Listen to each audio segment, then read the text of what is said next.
Hey there everybody, I'm Noahs and I just wanted to make a quick tutorial of how the One Ring 2E combat works in Foundry. I've had it's taken me a bit of time to figure out exactly how it works, so I thought, probably other people are having struggles with it as well. So let me grab some characters here. I'm going to grab my generic test character that I made a little while ago, and I'm going to grab let's say an orc, how about a goblin fighter, and toss them down there. And this is how we do this. So something that I found really interesting is I thought we could just open the character sheet and roll dice, but for some reason I'm trying to attack and it says you need to select one and only one token to attack. So for a while I was thinking I have my token, he's attacking, but no, I need to select a target, not just a token but a target to attack. So that's why I have my goblin here. So the first thing to do is actually load us both into the initiative tracker. People who are familiar with Foundry probably don't need this tutorial at all. They're like, yeah, we all know this. But I'm pretty new to Foundry, and so I have taken my time figuring this out. So back to Tor. Tor 2E uses an interesting system where you load into the initiative tracker, but then there's very specific procedures to do. So the first thing is the opening volley, which sort of is a procedure of, before the orcs or goblins crash into your party and try to tear them apart, you shoot arrows at each other. There isn't really an idea, the concept of the archer class. That's not a thing. Sure, Legolas was a good archer, obviously, but he also fought hand to hand because that's the way warfare worked. You couldn't just be an archer. You couldn't just hide the whole time. So the first thing to do is an opening volley. So do I have anything that I could do an opening volley with? No, I don't have an opening volley to do, and therefore I can't do that. But this is when you would do so, and my opponent has no opening volley either. So neither of us make an attack on our opening volley. So then I go down here and I click opening volley, boom. This is when I would make those attacks. We can't, so it doesn't matter. So I say begin combat. This has been really confusing to me. So you do the opening volley, then you begin combat, and now we're in the close quarter rounds, or the hand-to-hand rounds, melee rounds. So the first thing, at the beginning of each round, everyone has to choose their stance. I'm not going to be there. I am a warrior and I want to take this guy down quick. So I'm going to click on forward stance. So my character is in the forward stance, and I'm going to target, which means I have to right click him and click on the target, and now I have auto-focused or whatever this character. So then I can go to here, scroll down, I'm going to attack with my sword, and it already, since I'm in forward stance, I get +1 +1d to my attack, which is already even accounted for. The program accounts for it since I'm already in forward. If I was in defensive, it would account for that as well and subtract 1. So that's really cool. I'm not going to spend a hope point. I don't have support. I'm not inspired. I'm not favored or ill-favored. I'm just going to attack. So here we go. And then I roll.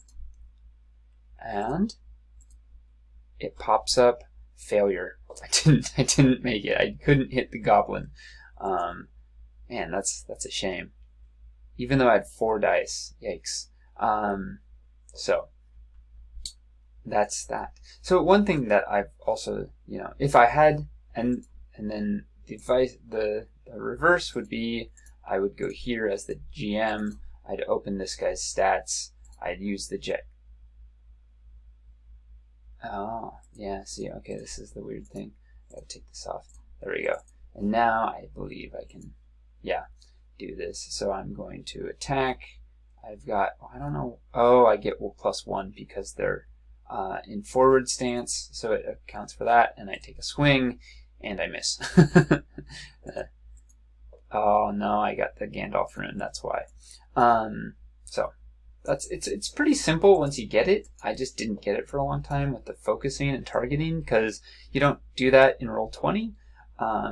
One of the last things that I think is really slick here is you can come down here to your sword, and you can just drop it into, you can drop your attacks into the hotbar as a player, so then you don't have to constantly open the your character sheet, which is pretty cool. I think you can also, let's see, can you? No, you can't drag and drop that, unfortunately.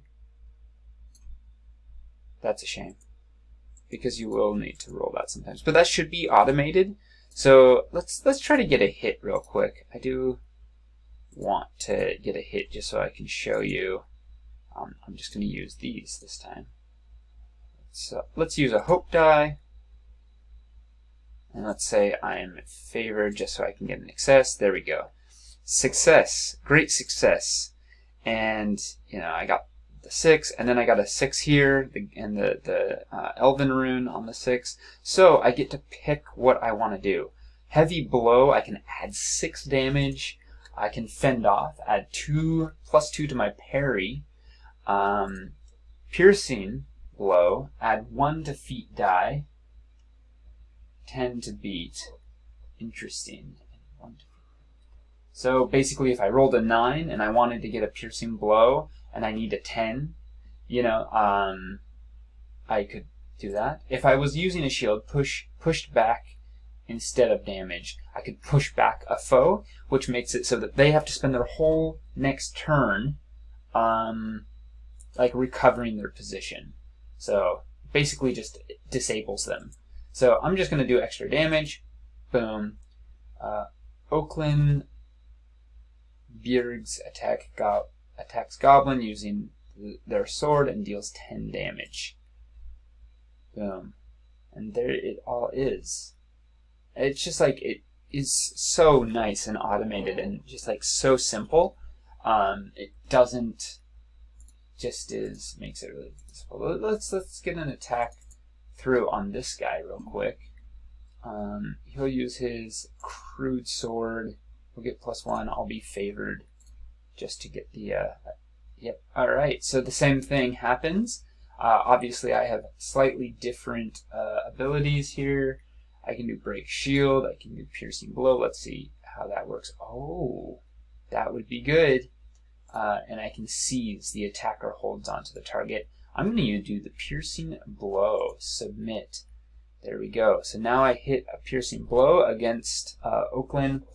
And this is so cool. So I deal 3 damage. Piercing blow needs to test character, which is my character, Oakland, needs to make a protection roll against a 14. And whoever you are, if you're playing, you will just be able to click this and it will pull directly from your character sheet. I roll. Great success. Awesome. I'm protected. Test character is protected. Just a really, really elegant system once you know how to use it, but there are like a lot of like different things to take into account, not least of which the constant amount of banding about with the initiative tracker. But I think it is really good. I think it's really good. And then eventually you can just end combat. Boom, done. So that's all. I do encourage any players to use the hotkeys as your attacks. I think that's really, really elegant. I wonder, can you do? Oh goodness gracious! You can also put your different skills in there. So you could have, your strength token tree. You could have your heart tree and width tree all set out on the, on 3 different levels of your hotkeys. And that would be pretty sweet. Make it very simple. Yeah, that's really cool. So that's all for now. See ya.